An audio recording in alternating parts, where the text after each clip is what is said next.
afternoon, everyone. Yes, as we were just saying there, it's in connection with Brexit.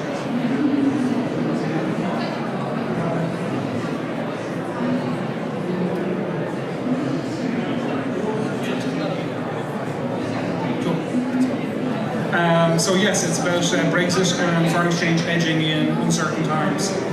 I suppose just to fly through some easy stats, which I like from some graphs, as it's fairly obvious. The UK is our second largest export market, and when you move on, you'll see that of the exports to the UK, food, beverages and tobacco is the largest gross export in its category. Here's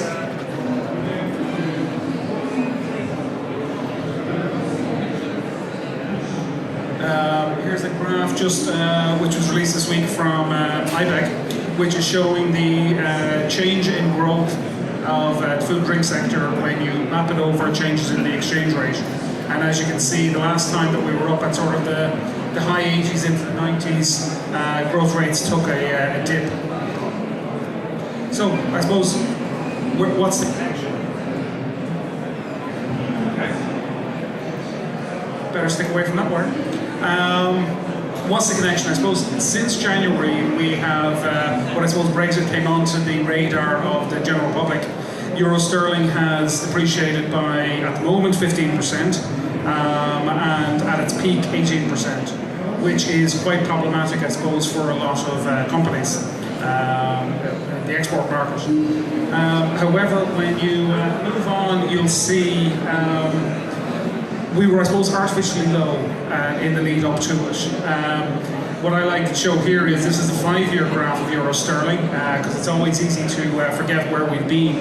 And as you can see in the top right-hand corner, the average for euro sterling over that 5-year period is AGP.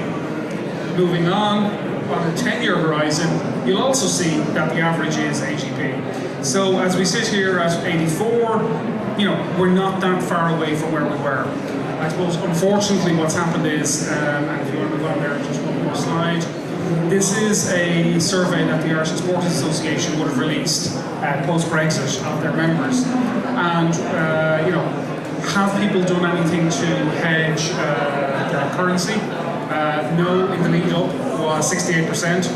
No, post is 49%.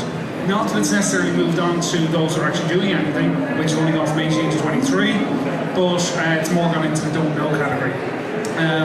What particularly struck me though was the bottom one there, which is at what level of euro sterling does it cause problems for your company? And if you look there, you're looking at 35% of people, if euro sterling goes above 80 cent, causes problems for their company. And going back to the previous graphs where I was showing AGP is essentially the average both over the last 5 years and 10 years. You have to, I suppose, examine your company and the cost structure of your company if AGP is causing you substantial issues. So moving on, what can you do about it? I suppose the very first thing you should do is actually analyse both your payments and receivables to actually get a full handle on what your currency exposures are. Once you've done that, you should then, I suppose, examine, in particular, if you've got a stream of sterling revenue coming in, you should immediately try and start seeing what you can use that sterling for. I'll probably get shot for this, but I suppose the worst thing you can do with your sterling exposure is give it to the bank and get euros for it. If you can figure out something to actually do for it, like a perfect example, I've given a number of these presentations to more BA clients, and I suppose what you don't want to say is, just move your transport company to the UK or something like that. Like Irish-based companies, if you think about it, if you've got a transportation company, an Irish transportation company that are delivering your goods, distributing it throughout the UK, a substantial portion of their costs are actually are actually sterling-based. So there's probably a better deal you can come up with directly with your customer, with your supplier, the transport company, to say, actually, can we come up with some sort of a sterling payment that actually makes sense for both of us? And as such, you're actually using your sterling, and therefore, to a large extent, wherever sterling goes, doesn't particularly impact you as much as it does afterwards. Once you've done that, you need to then move on, and you've done it as much as you can. You need to move on to currency risk and actually looking at other contracts that may actually be able to assist you. So, what are the, I suppose, alternatives that you can look at? A spot deal is essentially no hedging whatsoever. You take on the day that you need or want to sell your sterling, you go, you ring up, you get the rate on the day, and as such, you're fully exposed to where the rate goes. Forward contracts are essentially as a contract. So, as it's a contract, it is an agreement that can't be changed or broken, and it is you agree between yourself and the bank that on a certain date you will buy or sell a certain amount of currency from them at a pre-agreed rate. That gives you absolute 100% certainty. And you know, when you have a budget rate and you're able to achieve your budget rate, lock it away.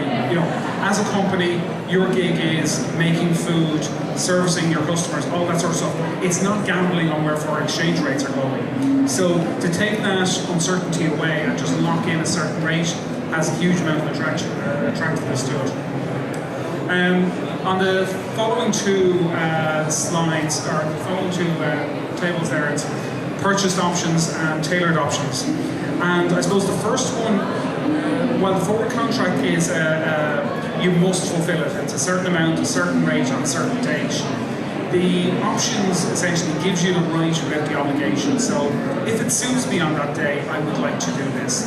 Now, essentially it's an insurance contract, and as such, like an insurance contract, you pay a premium, which can be quite expensive. So it's not something that is probably in the day-to-day products that will be used, but in certain specific circumstances where, let's say, you're tendering for an amount of business and you need to price it accordingly, but the price that you're basing it on, if you get it, you need to make sure that you can fulfill that price, because obviously rates can move. So you don't want to do something that locks you in and commits you to something, but you need the ability to fall back on it. So in that scenario, a purchased FX option may be something that's quite a good idea. Lastly, I suppose, just as an idea, what I like here is, going back to what I was saying earlier on about people not having any contracts in place or no cover in place to get them over. So what ended up happening was, essentially overnight, you had a 15% move in the currency. So for a company who has no cover or no protection in place, essentially you need to find 15% savings elsewhere. New customers, you need to find staff reductions, whatever it is. So this as a sample hedging policy gives you an idea of, like, nothing can save you from euro sterling moving to 85 or 90 or 95. What something like this will do is buy you time to adjust other things.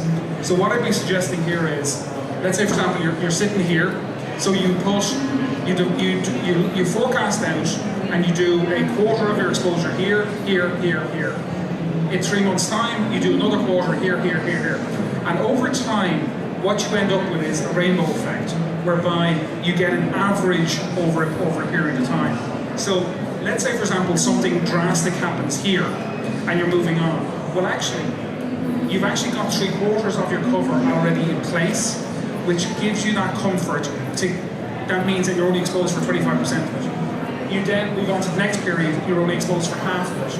The following period. So it just buys you that time to get through the worst of a shock and an adjustment, so that you can make other alternative arrangements.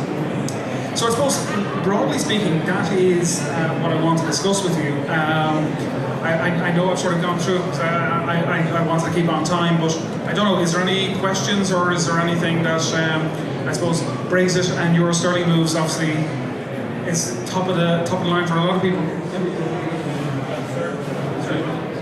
With the uncertainty, I would presume that the costing of any future contracts are very expensive. Well, again, it depends on what product you're actually looking for.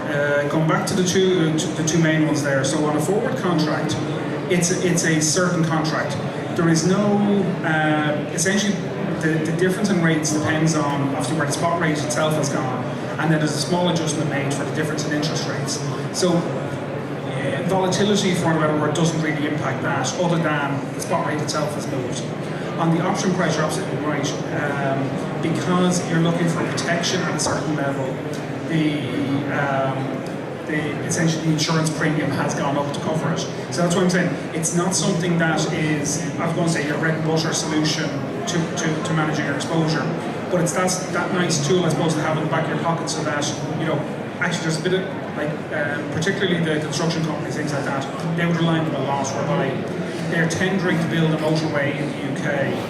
They need to commit to a price now to build it. They're not going to know for 6 months whether they've got the gig or not, but in 6 months they need to be able to say, well, actually, I've really committed to it, so I have to be able to honour my price. So in that scenario, you don't want to be committed to something, but you need the ability to rely on it if you